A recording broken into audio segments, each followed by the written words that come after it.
sendo ainda jovem, acompanhava os filhos de Bila e os filhos de Zilpa, mulheres de seu pai, e trazia mais notícias deles a seu pai. Ora, Israel amava mais a José que a todos os seus filhos, porque era filho da sua velhice, e fez uma túnica talar de mangas compridas. A versão traduzida, a tradução corrigida dirá uma túnica de várias cores. Vendo, pois, seus irmãos que o pai o amava mais que a todos os filhos, odiaram-no e já não lhe podiam falar pacificamente. Teve José um sonho, relatou aos seus irmãos, por isso odiaram ainda mais. Pois lhe disse: rogo-vos ouvir este sonho que tive. Estávamos feixes no campo, e eis que o meu feixe se levantou e ficou em pé. E os vossos feixes o rodeavam e se inclinavam perante o meu. Então lhe disseram seus irmãos: reinarás com efeito sobre nós dominarás? E com isso tanto mais o odiavam, por causa dos seus sonhos e de suas palavras. Teve ainda outro sonho, e referiu aos seus irmãos, dizendo: sonhei também que o sol, a lua e 11 estrelas se inclinavam perante mim. Contando a seu pai e a seus irmãos, repreendeu o pai e disse: que sonho é esse que tivestes? Acaso veremos eu e tua mãe e teus irmãos a inclinar-nos perante ti em terra? Seus irmãos lhe tinham inveja. O pai, no entanto, guardava tudo consigo mesmo. Vou parar por aqui. Eu vou falar mais do que do versículo. Vou ler o versículo 13 para fechar, mas eu vou adiante, mas vou ler, porque economizar tempo, vou ler só o versículo 12 e 13. E como foram os irmãos apacentar o rebanho do pai em Siquém? Perguntou Israel a José: não apacentam teus irmãos o rebanho em Siquém? Vem, enviar-te-ei a eles. Respondeu-lhe José: eis-me aqui. Meus queridos, como eu disse a vocês, hoje nós vamos relembrar a velha história bíblica do sonhador José. Eu queria conversar com você sobre o tema nunca pare de sonhar. Diga isso para 3 pessoas, diga para ela: nunca pare de sonhar.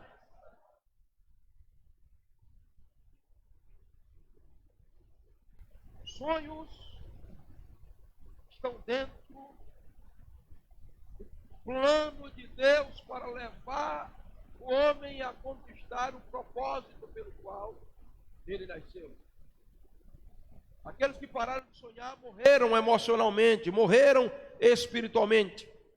Os que pararam de sonhar podem até viver, respirar, mas não vivem com paixão, com propósito.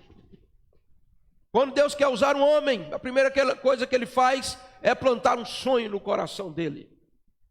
David Yongshu dizia: sonhos são a linguagem do Espírito Santo. E ele dizia isso quando era pastor de uma igreja de subúrbio na Coreia do Sul, uma igreja onde o templo deles era de chão batido. Os bancos eram como aquelas arquibancadas daquele ciclo de interior. O forro da igreja era uma lona com rombos.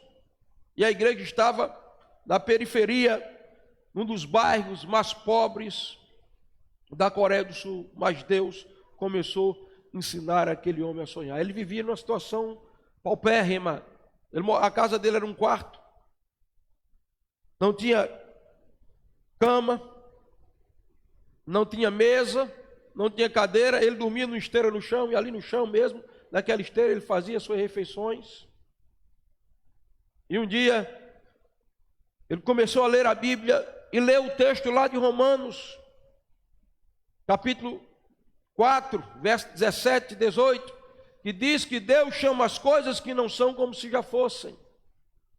E David Yongshu, empolgado com aquela palavra ardeu no coração dele, e ele pediu 3 coisas ao Senhor. Ele disse: Senhor, eu queria uma bicicleta para mim não andar tanto a pé visitando os irmãos. Eu queria uma mesa, um escrivaninho, uma mesa para mim sentar e fazer os sermões, inclusive ele pegava pedaços de recorte de jornal, e não tinham letra para escrever os sermões. Ele dizia, eu queria uma escrivaninha, uma mesa para me colocar os sermões e comer aqui em cima dessa mesa. E queria também uma cadeira, porque não adianta ter uma mesa e não ter cadeira para sentar.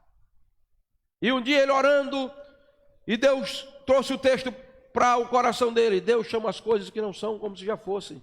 Ele disse, meu Deus, descobri o segredo. Eu tenho a mesa, eu tenho uma cadeira e eu tenho uma bicicleta. Então ele foi para a igreja naquela manhã de domingo e pregou uma mensagem poderosa, a mensagem de Romanos 4, 17, 18. Deus chama as coisas que não são como se já fosse. E quando terminou de pregar, ele disse, meus irmãos, Deus me deu 3 belos presentes, me deu uma bicicleta, me deu uma escrivaninha, uma mesa, né? E me deu uma cadeira. Ficou feliz com aquilo, mas ele não contava por esperar. Quando ele desceu do púlpito, 3 jovens se aproximaram dele e disseram, pastor, queremos ir à sua casa. Vocês querem fazer o que na minha casa? Queremos ver os seus 3 objetos que Deus te deu. Queremos ver a sua cadeira, a sua mesa e a sua bicicleta. E ele disse, meu Deus, por essa eu não esperava. Mas foi o senhor quem me disse que era para me falar assim, então é responsabilidade sua. Foram com o pastor, e o pastor abriu a porta da sua casa, que era um quarto, esperando que magicamente estivesse lá aqueles 3 objetos. E quando os rapazes olharam e viram que estava vazio, não tinha nada, aquele rapaz disse, pastor, o senhor está mentindo?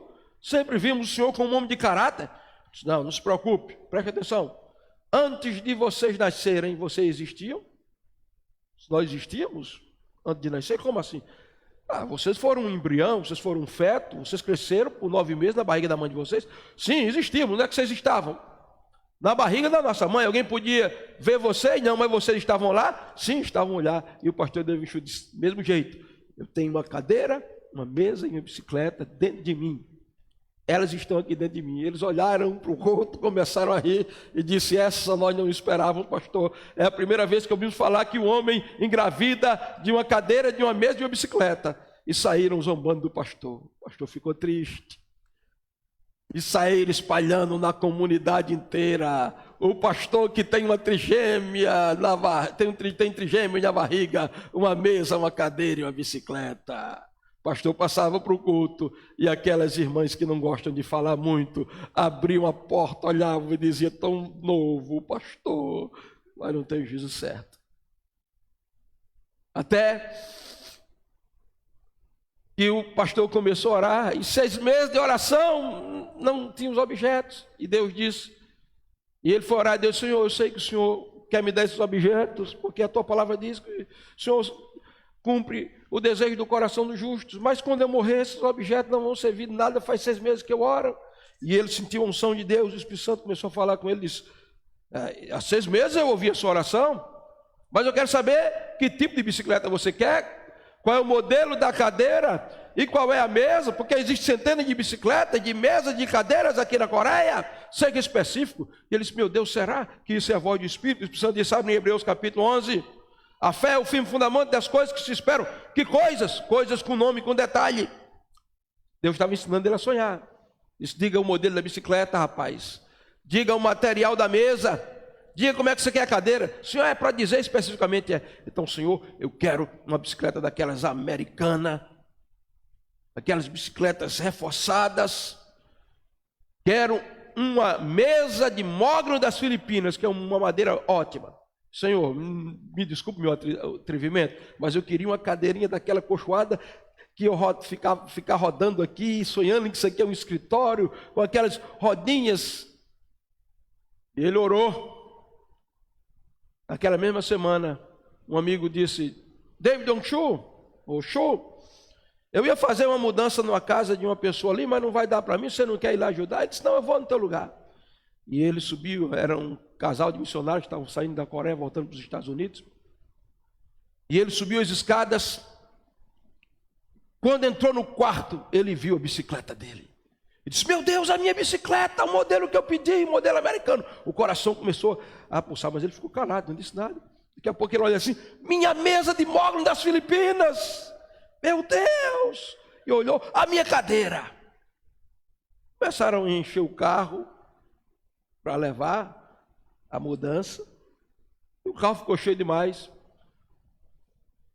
E a dona, né, a missionária, disse, pastor, está muito cheio, nós não utilizamos muito essa cadeira e essa mesa, o senhor se importaria de ficar com elas para o senhor? Se o senhor quiser, a gente dá. Não, tudo bem, eu quero. O senhor ia bicicleta. E quando ele ia sendo, disse, mas falta outra coisa, essa bicicleta nosso filho não vai utilizar, já está aí, pode levar a sua bicicleta. Naquela manhã, David Dong Shu entrou na comunidade dele, pedalando a sua bonita bicicleta americana, com a sua mesa de moda das Filipinas e a sua cadeira, e todo mundo disse, o pastor sonhou e Deus agiu.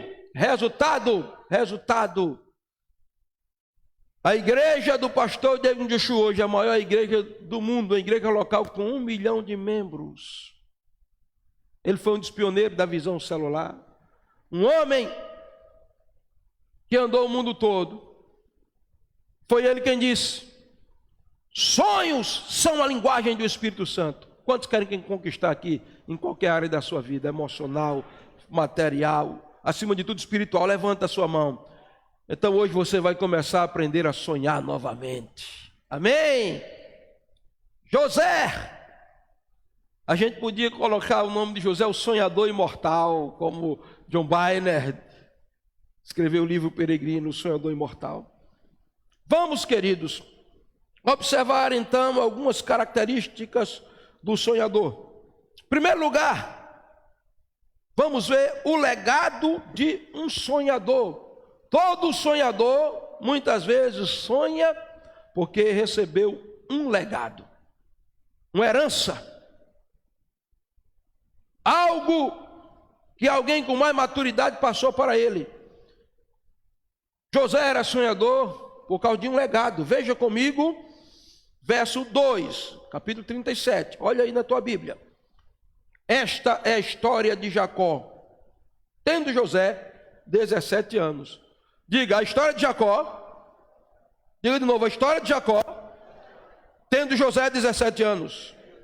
De novo, a história de Jacó, tendo José 17 anos. Ah, pastor, que conversa é essa? É a história de Jacó e de José. Agora eu não entendi. Como é que a história é de Jacó e nós estamos ouvindo tendo José? Sabe por quê? A história do pai de José, Jacó, se completa em José. Nós estamos aqui porque muita gente derramou lágrima por nossa vida. Nós estamos aqui essa noite porque a gente talvez nem conheça essas pessoas, mas muita gente chorou por nós, jejuou por nós, nos gerou na dimensão espiritual, trouxe a mensagem do Evangelho, pagou com a sua própria vida. Nós somos filhos de alguém que nos gerou no mundo espiritual. Irmãos, Jacó jamais passaria uma herança para o seu filho, um legado, se ele não fosse primeiro um sonhador. Jacó era sonhador, e ele começou a sonhar em circunstâncias improváveis para alguém sonhar.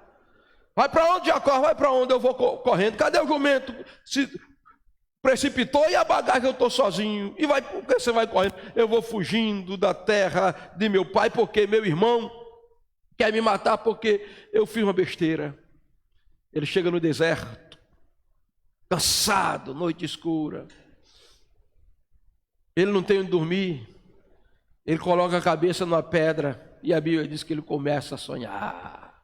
E quando ele começa a sonhar, ele vê a porta do céu se abrir, uma escada do céu para a terra, anjos descendo, anjos subindo. Deus fala com ele e diz: eu sou o Deus de Abraão e de Isaac, teu pai. Ele tem uma experiência sobrenatural. Quando ele desperta daquele sonho, ele unge aquela pedra que ele serviu de travesseiro para ele. E aí que ele começa a sonhar, e ele vai para a casa de Labão, seu tio, enrolado por Labão. Mas qual é a solução para ele sair daquela situação crítica que ele estava enfrentando? A Bíblia diz: Deus deu um sonho a Jacó, e na dimensão da eternidade, Jacó teve um sonho E nesse sonho Deus falou como ele recuperar tudo o que ele tinha perdido. Agora nós encontramos José com 17 anos sonhando. Por quê? Porque ele teve o legado de um pai que aprendeu a sonhar os sonhos de Deus. Quantos querem deixar uma herança para o seu filho aqui? Eu não posso, diga assim, talvez você não tenha herança nada, não tem nem casa própria, eu não tenho carro, eu não tenho nada, mas eu queria deixar uma herança para o meu filho. Levante a mão. A maior herança que você pode deixar para o teu filho, o maior legado, é deixar plantado no coração do teu filho um sonho que começou em você. Agora esse sonho, irmão, não é aquele sonho que o cabo vai dormir de barriga cheia, aí tem um sonho esquisito, é como outro que comia tanto, tinha os pesadelos, aí foi para o médico, mas você tem que tirar a coxinha de galinha, deixar de comer essas coxinhas, isso aí, você está, é problema, você tem que deixar de tomar Coca-Cola. Aí quando é de noite, ele teve um sonho esquisito, uma coxinha cheia de dente, correndo para pegar ele, e uma Coca-Cola com chifre e com asa voando. Eu não estou falando desse tipo de sonho, eu estou falando dos sonhos de Deus. Tendo essa história de Jacó, tendo José, 17 anos. Primeira coisa, todo sonhador gerará pessoas que sonham. Tu sabe por que tu está sentado nessa cadeira aí? Não sabe não, não sabe.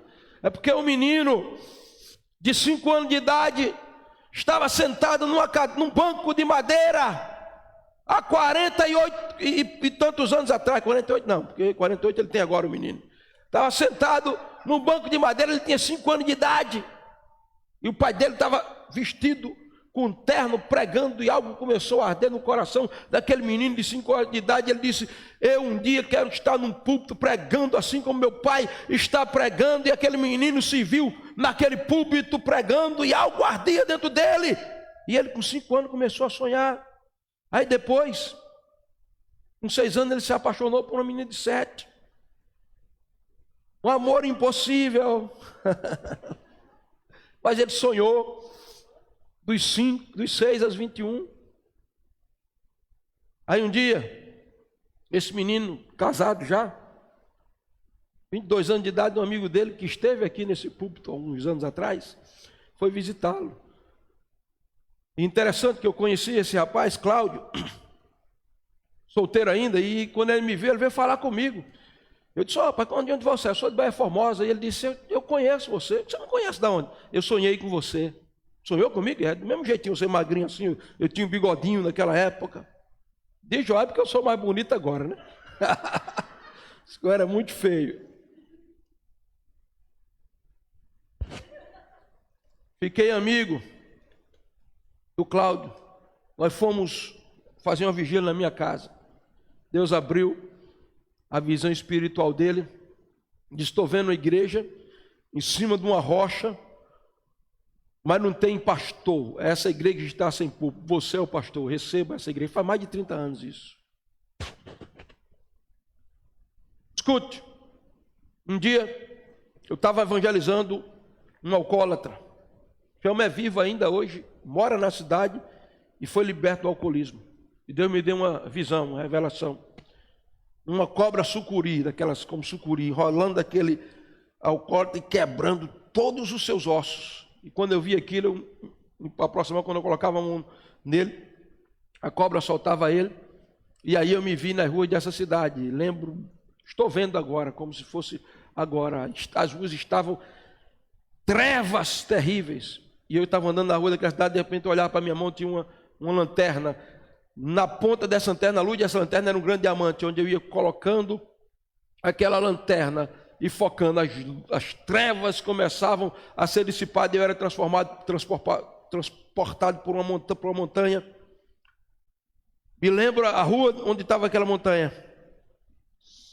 Ia dar 6 horas da tarde, o sol estava se pondo e as multidões estavam vindo. Sabe por que você está sentado aqui? Porque alguém sonhou um dia que ia conquistar vidas, que ia ganhar vidas para Jesus, e você está hoje sentado aqui, sendo discipulado por mim, por esse pastor, porque eu sonhei com vocês aí, eu sonhei com essa igreja, e o sonho se materializou, e eu estou tendo um sonho maior ainda, eu estou vendo Taboca sendo conquistada, eu estou vendo Miranda sendo cheio do poder de Deus ali, e vidas se convertendo, eu estou vendo Goiânia rendida aos pés de Cristo, Parnamirim se convertendo, as cidades circunvizinhas, nós estamos sonhando, nós temos a herança de um sonhador, o maior sonhador, o nosso Pai Celestial sonhou um dia. Aplauda Jesus se você é crente.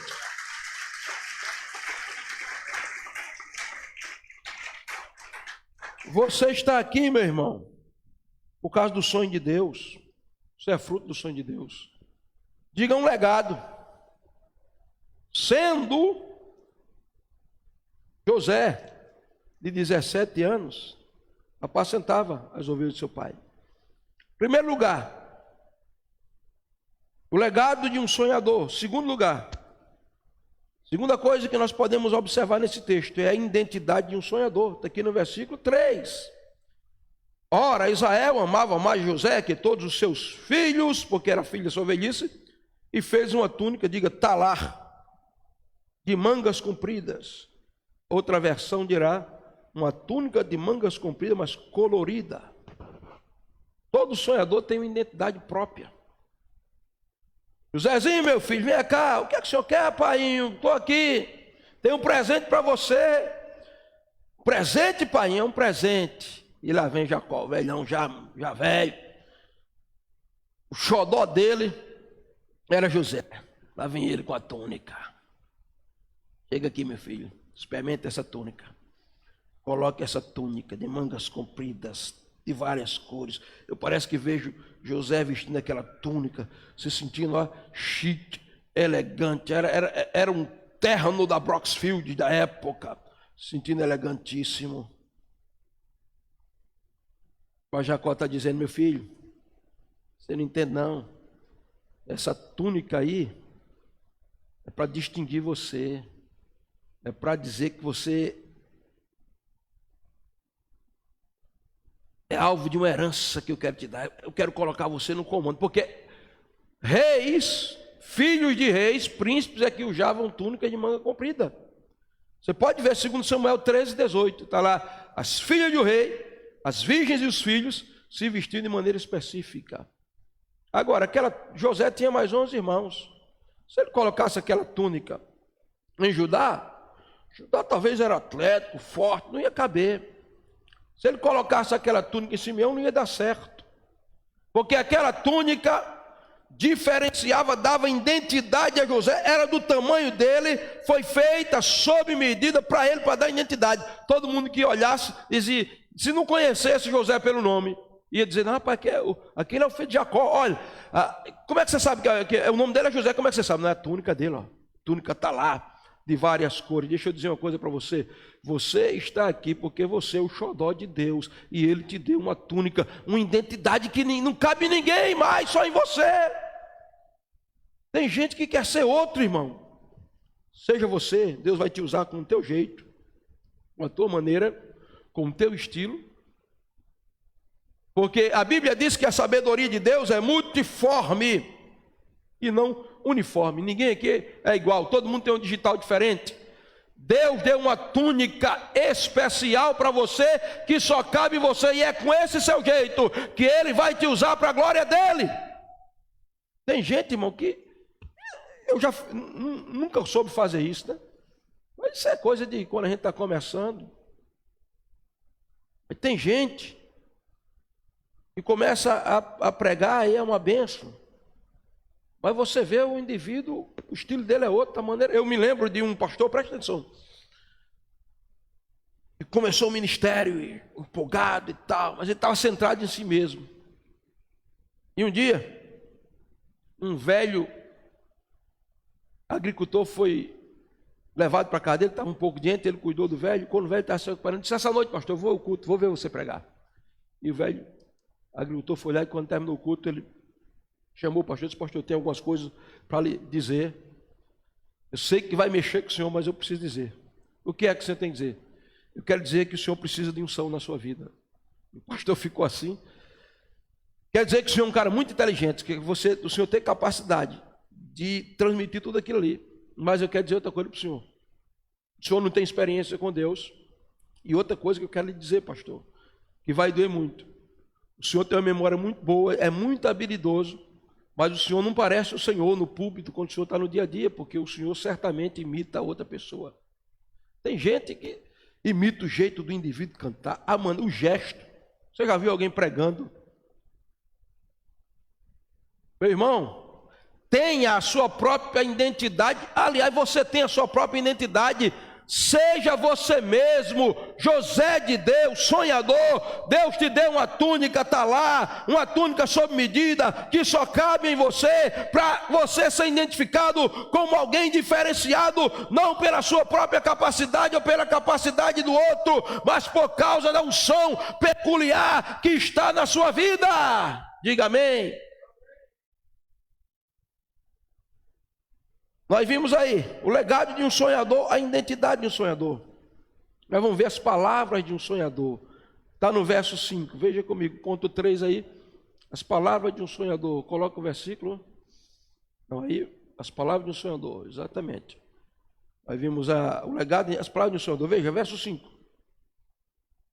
Teve José um sonho e relatou aos seus irmãos, por isso o odiaram ainda mais. Verso 5, verso 8. Então lhe disseram seus irmãos, reinarás com efeito sobre nós dominarás realmente? Com isso tanto mais odiavam por causa dos seus sonhos e de suas palavras. Primeiro ele sonha, depois ele fala o que sonhou. Imagina José se levanta de manhã, aquela minha mãe diz, papai, Judá, Levi, Simeão, aconteceu algo estranho comigo ontem à noite. O que foi que aconteceu com você, José? Eu sonhei que eu estava no campo. A gente estava atando feixe, trabalhando normalmente. De repente algo estranho aconteceu. O que aconteceu? Os feixes de trigo de vocês todos me rodeavam. E de repente o meu trigo se levantava, começava a levitar, ficava em pé. E o trigo de cada um de vocês, aquele molho de trigo que vocês tinham atado, se inclinava diante de mim. José, está sonhando demais, né, José? A gente vai se inclinar diante de você. Rapaz, o mais velho aí não vai gostar não. Todo mundo vai se inclinar diante de você. Que história é essa? Eu só sonhei. É um sonho. Outro dia, José acorda e diz, pai, tive outro sonho. Outro sonho, José, que sonho é esse? E os irmãos ouvindo. Esse foi mais espetacular. Foi algo fantástico. Como é que foi que você sonhou, José? Eu sonhei que o sol e a lua e 11 estrelas se inclinavam diante de mim. Aí os irmãos disseram, não, aí já é demais. Aí o próprio pai não entendeu, meu filho, cuidado com o que você anda dizendo, anda sonhando. Eu e sua mãe vamos se inclinar diante de você. Mas deixa eu dizer uma coisa para você. José não deixou de falar dos seus sonhos. Muitas vezes, queridos, quando você sonhar e você verbalizar os seus sonhos, você não será compreendido. Mas deixa eu dizer uma coisa para você, a boca fala, Jesus disse, do que o coração está cheio.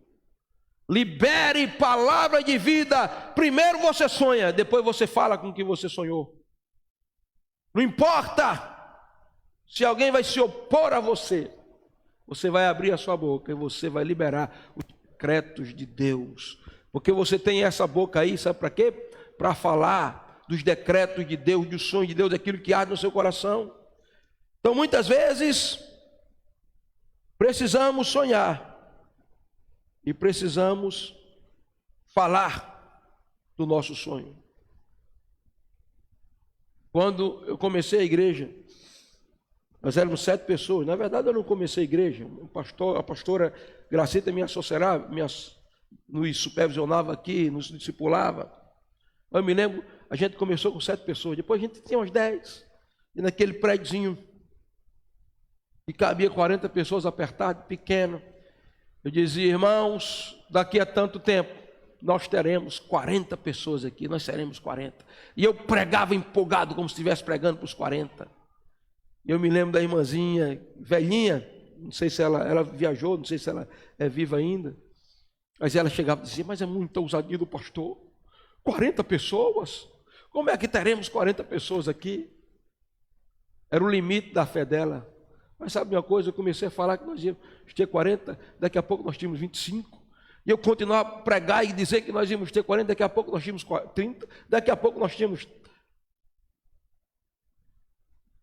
40 pessoas, daqui a pouco o número aumentou para 50, e só se convertia mulher. Um dia veio um pregador pregar aqui, aí disse, essa é a igreja mais bonita da cidade de Espírito Santo, só tem mulher. Alguém chegava no culto de oração, nós estávamos vivendo um período de avivamento da igreja, dava 80 pessoas no culto de oração. Alguém chegava na porta, olhava e dizia, só tem mulher nessa igreja. Sabe o que acontece?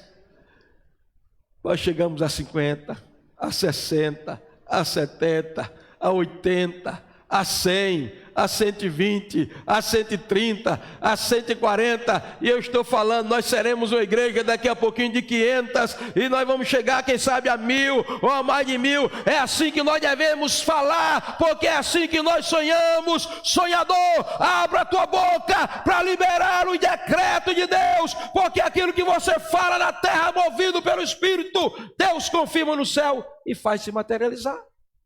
Que história é essa, José? Eu sonhei, o sol, a lua e 11 estrelas. José não sabia, mas o trono do Egito estava esperando por ele. Quarto lugar, queridos. Quarto lugar, o trabalho de um sonhador. Porque tem gente que sonha, mas não derrama uma gota de suor. Tem que sonhar e tem que suar. Não adianta sonhar, se não sonhar. Veja o trabalho de um sonhador. Verso 2, esta é a história de Jacó, tendo José 17 anos, apacentava os rebanhos com seus irmãos. Verso 7, atávamos feixes no campo. Veja aí, José trabalhando em duas frentes. José não tinha nada de preguiça com José. José era um sonhador, mas era um trabalhador também. Tem gente que só sonha, só vive sonhando, né? Deitado na cama, na rede, mas não faz nada para o sonho acontecer. Mas se você chegasse de manhã, José teve o sonho, mas José estava lá, chega, a ovelhinha para cá, estava lá suado. Se chegasse à tarde, José estava lá colhendo trigo, trabalhando o trigo, com a foice, cortando o trigo, amontando o trigo, levando o trigo para o celeiro. É por isso que quando ele chega na casa de Potifar, ele se destaca, porque ele trabalha tanto que Potifar diz, não, isso aqui é administrador. É por isso que até na masmorra, na prisão, o carcereiro disse, esse aí não fica parado, esse tem disposição, coloca a chave da prisão na mão dele. É por isso que quando ele faz aqueles cálculos todos lá que diz a Faraó como se deve fazer, não somente porque ele interpretava sonho também, mas porque ele trabalhava, o Faraó disse, não, esse quem tem que ser o governador do Egito. Irmãos, deixa eu dizer uma coisa para você. Nós estamos vivendo um tempo de ativismo crônico, onde as pessoas correm para lá e para cá, muitas delas, porque querem crescer financeiramente e não tem problema nenhum, mas nós estamos sofrendo uma escassez de pessoas que se disponibilizem para trabalhar no reino de Deus. Olha, eu tenho sonho, ver 1000 pessoas convertidas na igreja local, pode ser impossível para qualquer pessoa, até para mim, mas para Deus não será impossível, mas eu sei que isso vai levar muito trabalho. Se eu ficar aqui todo domingo pregando, nós vamos ter 1000 pessoas pregando, não vai acontecer. Mas se todos nós aqui nos disponibilizar, cada um pelo menos ganhar 5 pessoas por ano, cada um, que não é impossível. Daqui a pouquinho a gente vai ter que quebrar aqui, fazer 2 ou 3 cultos no domingo. Amém? José trabalhava atando feixes. Atar feixes fala de evangelismo. Jesus disse, olhai para a seara, os campos estão brancos para a ceifa. Os campos estão brancos para a ceifa. Jesus diz, agora orem para que Deus envie trabalhadores para a seara. Porque a seara é grande, mas tem poucos trabalhadores. O Espírito Santo tem aí 11.000 habitantes. Nós não somos 5% se juntar as igrejas todas, talvez não sejamos 5 ou 6% da população. Nós temos Várzea aqui, Santo Antônio, nós temos Goianinha, o Miranda que vai ser conquistado, tá bom, que já vamos começar. Mas é preciso trabalhadores para a seara. Gente que, pastor, eu não sei evangelizar. Meu irmão, diga que Jesus é bom e o diabo não presta, já é uma evangelização grande. Traga alguém para vir para o culto. Manda um WhatsApp. Nós vamos começar uma campanha aí dia 5. Eu desafiei os líderes, cada um orar por 10 pessoas por semana. Vamos ter uma campanha de 2 meses. Serão um mês, são 4 semanas. Serão 8 semanas, cada um convidando 10 pessoas. Em 8 semanas, cada um entrou em contato com 80 pessoas. Em 2 meses, no caso, né? 8 semanas, cada um entrou em contato com 80 pessoas. Orando, jejuando, gerando, porque orar é gestar espiritualmente também. Evangelizar é gestar espiritualmente. Jesus disse: os campos aí estão brancos. Irmãos, nós nunca vivemos numa geração onde os campos estiveram tão brancos. Nós estamos vivendo aí num país em crise, o povo com uma mente, coração vazio, em crise emocional, em crise de todo o tipo. Estamos vivendo num tempo propício para lançar a semente da palavra de Deus e ver uma grande colheita. Então Josézinho, sonhador, não é somente sonhar, mas é suar. José, vai, o campo está branco, lança a foice, colhe o trigo. Sonhar e trabalhar no sonho. Agora, José não somente trabalhava atando feixe, o texto vai dizer que ele trabalhava apacentando as ovelhas, cuidar das ovelhas. Para que serve as células, pastor? Primeiro, para ganhar. Segundo, para edificar. O trabalho de um líder de célula é o trabalho de um apacentador também. O líder de célula é uma miniatura de pastor, um pastorzinho que está ajudando o pastor a apacentar as ovelhas. É por isso que as células não podem se tornar panelinhas. Eu estou na minha célula ali, minha célula está com 30 pessoas, mas faz 40 anos que a gente está só os 30, e a gente está orando, e Deus não. O objetivo das células é ganhar e edificar. Então cada líder de célula, na sua célula, ele faz o trabalho pastoral que o pastor não pode fazer na célula dele. Por isso ele tem que ser fiel à visão, fiel ao que ele recebe nos domingos aqui do púlpito.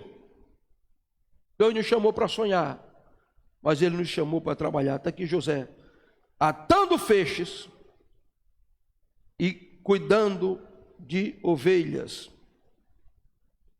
Em quinto lugar, nós vamos ver aqui a obediência de um sonhador. Verso 13, Jacó chama José e diz assim: não apacenta teus irmãos o rebanho em Siquém? Vem, enviar-te-ei a eles. Respondeu-lhe José: eis-me aqui. Verso 14, disse-lhe Israel: vai agora e vê se teus irmãos estão bem, e trazei notícia. Assim o enviou ao vale de Hebrom, e ele foi. Obediência, irmãos. Nós estamos em uma sociedade que está sendo aparelhada para não obedecer regra, padrão, não obedecer ninguém. Nunca vimos uma adolescência, uma juventude tão rebelde. Eu vou dizer uma coisa para vocês, queridos. Nossa cidade. Estava conversando com uma pessoa ontem. E a pessoa estava dizendo para mim: o que será da nossa cidade daqui a alguns anos? Porque você sabe a situação da droga aqui. Quantos jovens sendo vítimas, sendo devastados. E ele estava dizendo: a gente precisa criar um projeto social tal que tire. Eu concordando. Mas deixa eu dizer uma coisa para você. Eu e você temos um projeto. A gente pode até usar o projeto social como uma isca, como estratégia. Mas nós temos um projeto que projeto social nenhum supera. Qual é o projeto? É o projeto da salvação em Deus. Ganhe uma pessoa para Jesus, de verdade será menos um drogado, será menos um bêbado, será menos um homem que bate na mulher, será menos uma mulher rejeitada, triste, amargurada, será menos um filho dando dor de cabeça. Sabe por quê? Nós fomos chamados para trabalhar, atando feixe, mas também trazendo para a igreja e apacentando, cuidando. Eu sei que você talvez não tenha estrutura para suportar as guerras que eu suporto. Porque, deixa eu te dizer uma coisa, 70%, não vou exagerar com 70% não, mas 50% do ministério do pastor é ouvir problemas, é intervir para que não haja separação muitas vezes, é escutar que o filho está assim, que o marido está assim. Então talvez você não tenha estrutura para administrar tudo isso. Ou você pode chegar na sua cela, pô, irmã, que está triste essa semana, a esposa de Joabe, a gente estava não era nem situação de célula, e a pessoa que não era daqui começou a desabafar e conversar, e Ninha foi aconselhando. O que é aquilo ali? Um trabalho pastoral também, mesmo ela não sendo pastora em nível geral. Então, queridos, José obedeceu ao pai, e Deus nos deu uma ordem: ide pregar o evangelho. Deus nos deu uma ordem: chorai com os que choram, se alegre com os que se alegrem. A ordem é essa: ganhar e consolidar. Diga amém. E agora, partindo para o final, nós vamos ver aqui, para terminar, os obstáculos de um sonhador. Nós vimos o legado de um sonhador, a identidade de um sonhador, as palavras de um sonhador, o trabalho de um sonhador, a obediência do sonhador, porque José, quando Jacó disse: José, vai lá ver como teus irmãos estão. Estou aqui, pai. E obedeceu. Quem está te chamando para ganhar não é o pastor. Quem está te chamando para consolidar não é o pastor. É Deus na sua palavra. Deixar de ganhar almas é desobedecer a palavra de Deus. Foi Ele quem disse: ide e fazer discípulo. Deixar de apacentar também ovelhas, de cuidar de quem você ganhou, é pecado. Não vai comprometer a tua salvação, é claro, porque existe o pecado de omissão e pecado de transgressão. O que é pecado de transgressão, pastor? Transgredir é fazer o que não devia fazer. O que é omissão, pastor? É não fazer o que devia fazer. Se você adultera, você transgride, você fez o que não devia fazer. Se você não evangeliza, você se omite. Se você não cuida de ninguém espiritualmente, você se omite. Agora, pessoas que nunca obedecem à ordem porque não cuidam, porque elas mesmo precisam ser cuidadas, e nós entendemos muito bem. Por isso, todo ganhador de alma, que ganha não somente quando evangeliza, mas quando cuida, primeiro precisa ser sarado na sua alma. E a gente vai mostrar aqui rapidamente, porque não tenho mais tempo, os obstáculos de um sonhador. Primeiro obstáculo que José enfrentou foi o ódio dos irmãos. Verso 5. Teve José um sonho e relatou aos seus irmãos, por isso o odiaram. Verso 8. Contanto mais o odiavam por causa dos seus sonhos e de suas palavras. Irmãos, o que é ódio, pastor? É desejo de ver outro prejudicado. Nós nunca vivemos numa sociedade também, a gente está numa crise, é por isso que a gente vai ter um avivamento, porque a crise não foi tão grande, em que as pessoas, agora irmãos, as pessoas antigamente exteriorizavam o ódio, rangindo os dentes. Hoje elas vão para o Facebook e vomitam o ódio delas lá. Crentes vomitando ódio nas redes sociais. Ódio uns contra os outros, ódio contra tudo. E eu digo, meu Deus, chegamos ao fim. Sabe por quê? Porque ser cristão é ser cheio do amor de Deus. Ser cristão é amar o que te persegue, o que te maltrata. A Bíblia não diz que José odiou os irmãos, apesar dos irmãos odiarem ele. Então deixa eu dizer a você, quando você começar a produzir fruto, quando você começar a crescer, quando você começar a sonhar, quando entenderem que o Pai tem investido na sua vida e tem te colocado em uma posição privilegiada por causa do chamado que Ele colocou no teu coração, se prepare, porque você vai ser odiado. Até porque não se atira pedra em árvore que não dá fruto. Oh, eu não concordo não, Rubem. Nem eu, Simeão. Eu também não concordo com vocês não. Essa túnica de várias cores. O pai já privilegiou ele. E agora ele está dizendo que sonhou, que a gente vai se inclinar. E a Bíblia diz que os irmãos odiavam. Deixa eu te dizer uma coisa, me perdoe, você é crente. E eu sei que o seu coração está cheio do amor de Deus. Porque quem tem o coração cheio de ódio, pode ter o coração cheio de tudo, menos de Deus, porque Deus é amor. Devemos amar todos os homens, orar pelos que nos perseguem, abençoar os que nos amaldiçoam, bendizer os que jogam impropério na nossa cara. José, você vai parar? Seus irmãos lhe odeiam. Não, mas eu tenho um sonho, eu vou continuar. Depois José teve que enfrentar o segundo obstáculo, foi a inveja. Os irmãos invejaram. Zombaria. O sonhador, o tal sonhador. Quando eu comecei a igreja aqui, eu fui tão criticado.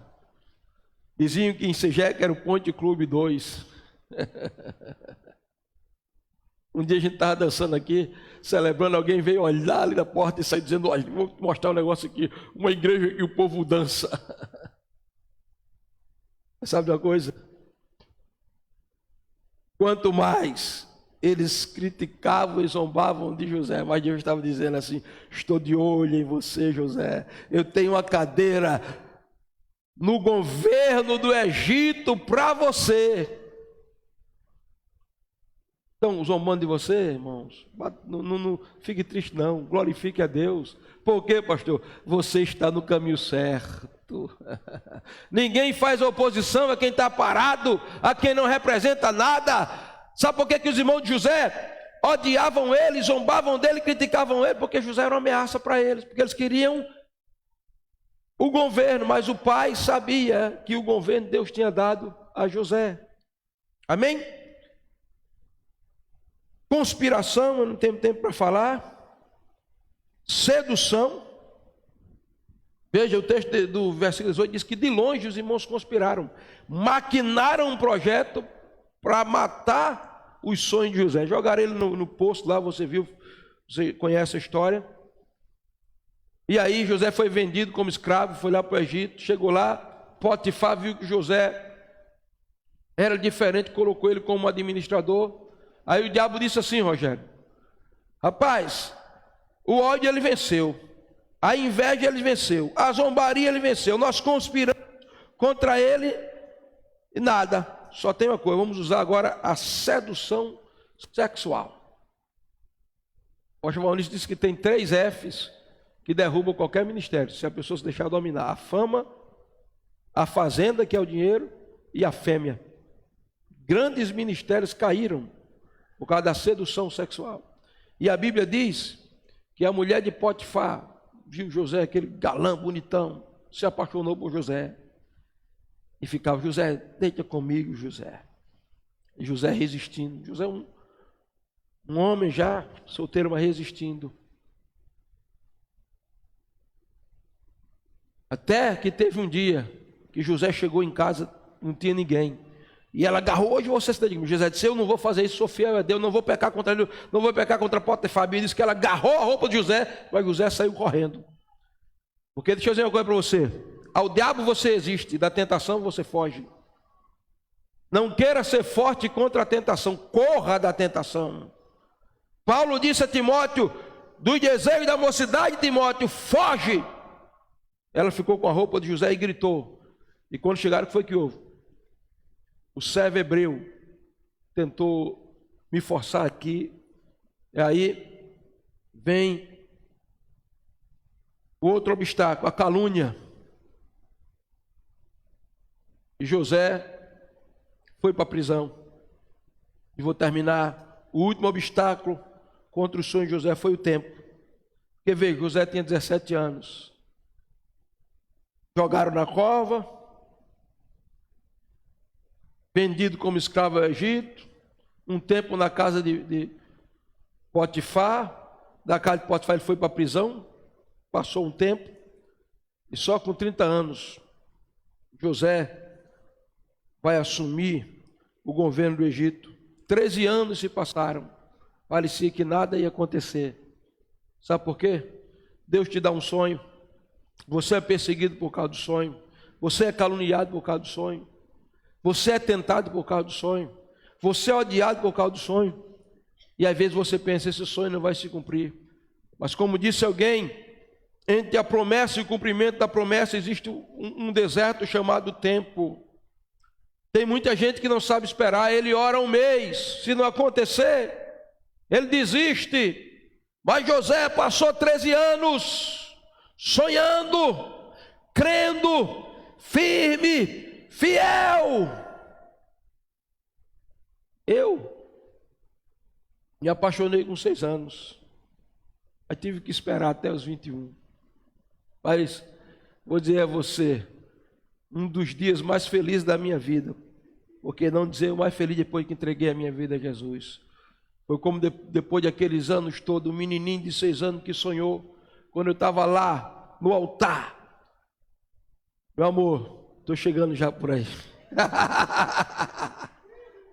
Quando eu estava lá no altar, que eu vi ela dobrar ali a esquina da porta e entrar, aquela foi uma das visões, as lágrimas eu não pude conter, porque eu me lembrei, aquele menino de 6 anos que dizia, um dia eu vou casar com essa menina, o sonho estava se materializando. Talvez você esteja dizendo, pastor, está demorando muito, já faz 2 anos, já faz 3 anos, está demorando no teu cronômetro, no teu tempo, o teu tempo é o tempo humano, o tempo humano não se associa ao tempo divino. Mas deixa eu dizer, no tempo de Deus já aconteceu. Então sonhe, se veja no futuro, viva no futuro, porque o teu futuro é de glória.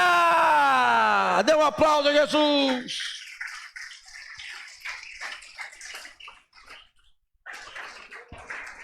Você não tem paciência, meu irmão, o apressado come cru.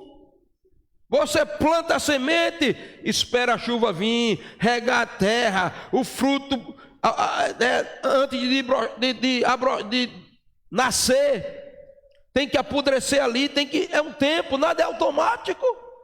O cara conversando com a apóstolo Genê, dizendo, não, tudo é automático, nada é automático, tudo é automático. Aquela briga, a apóstolo Genê disse, você nasceu? Se nasci, foi automático? Não, então pronto. Para você nascer aqui, você teve que esperar 9 meses. Sua mãe esperou, não se desesperou, e você esperou. Então deixa eu dizer, pode demorar no teu tempo, no tempo de Deus, ele já está vendo o triunfo. 13 anos depois, Faraó diz, manda chamar ele aqui. Quer dizer que ele interpreta sonho? Interpretou o sonho do padeiro, do copeiro, foi. Traz ele aqui. E lá vem José, né? Humilde diante de Faraó. Sim, meu senhor, o senhor mandou me chamar? É verdade sem interpretação? Não, Deus às vezes me dá interpretação, é Deus quem usa, é tudo para a glória dele. Eu tive 2 sonhos aqui. Terrível, conta o sonho aí. Vou contar. Rapaz, eu sonhei. Eu estava na beira do Nilo, de repente nasciam algumas espigas bem gordas, aquelas espigas lindas, bonitas. Mas de repente nasciam outras espigas feias, queimadas, raquíticas, e elas devoravam as espigas gordas. Eu acordei assustado, dormi de novo. Sonhei 7 vacas gordas descendo, saindo do Nilo, vacas lindas, nunca vi vacas como aquela. Aí de repente por trás daquelas vacas surgiam 7 vacas magras, atrofiadas, e engoliam e devoravam as vacas gordas. E eu estou assustado, já chamei todos os adivinhos aqui, os sabe ninguém? Ah, Faraó, a interpretação são de Deus. Vou te dizer uma coisa, Faraó, isso aí é um sonho só, Deus repetiu, porque ele disse que você tem que se apressar. Mas o que é mesmo? As 7 espigas gordas são 7 anos de fartura que vem no Egito. As 7 espigas magras são 7 anos de seca e de escassez, uma crise terrível que vem no Egito. As 7 vacas gordas são 7 anos de fartura também. As vacas magras são 7 anos de seca, de fome que vem no Egito. Faraó, faça o seguinte, José não sabia que estava falando dele, inocência. Faça o seguinte, pegue um homem sábio, coloque ele como administrador do governo, mande juntar, e fez os cálculos todos lá. Faraó disse, muito bem, José, vou aceitar o seu conselho.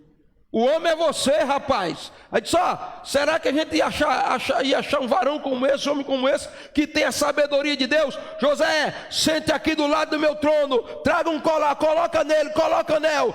José, deixa eu te dizer uma coisa. O que é, faraó? Somente no trono eu vou ser maior do que você. Você agora é governador do Egito. Só levanta a mão aqui, alguém, se você levantar. Só levanta o pé se você se levantar. E depois dos 13 anos, José estava no trono do governo do Egito. Não está demorando. Deus está trabalhando, está amadurecendo você. Quando chegar no tempo de você administrar, Ele vai usar até Faraó, e você vai sentar no trono da promessa dEle na tua vida. Então não pare de sonhar, sonhador. Sonhe, porque o sonho vai acontecer. Tem muito para vos falar, mas o tempo já foi embora. Em último lugar, vou encerrar. José viu os irmãos chegarem lá, a história é grande, vocês conhecem, se prostrar diante de Deus. Mas agora, anos depois, abra a tua Bíblia comigo, e orarmos. Alguém arranja água para mim, por favor.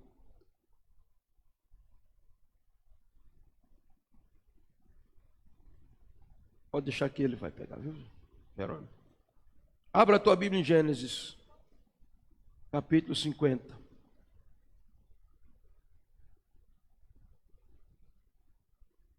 Capítulo 50 de Gênesis, versículo 24. Vou terminar com esse versículo. A imortalidade do sonho. Disse José a seus irmãos: eu morro, porém Deus certamente vos visitará e vos fará subir desta terra para a terra que jurou dar a Abraão, a Isaque e a Jacó. José fez jurar os filhos de Israel, dizendo: certamente Deus visitará e fareis transportar os meus ossos de aqui. Morreu José da idade de 110 anos. Embalsamaram e o puseram no caixão. José está morrendo. Mas antes dele entrar no caixão, ele disse: olha, eu tive um sonho. O sonho se cumpriu, mas o sonho é mais adiante. Deus me mostrou que Ele vai visitar vocês. Vocês vão sair aqui do Egito e vocês vão ser um povo livre de novo. Vocês vão habitar a terra de Canaã. Moisés nasce num ambiente de escravos. Passam-se 430 anos ou 400 anos. Não há perspectiva daquele povo voltar a ser povo, mas o Deus da promessa é o Deus que não mente. Muito obrigado, em verdade te digo que não perderás o teu galardão.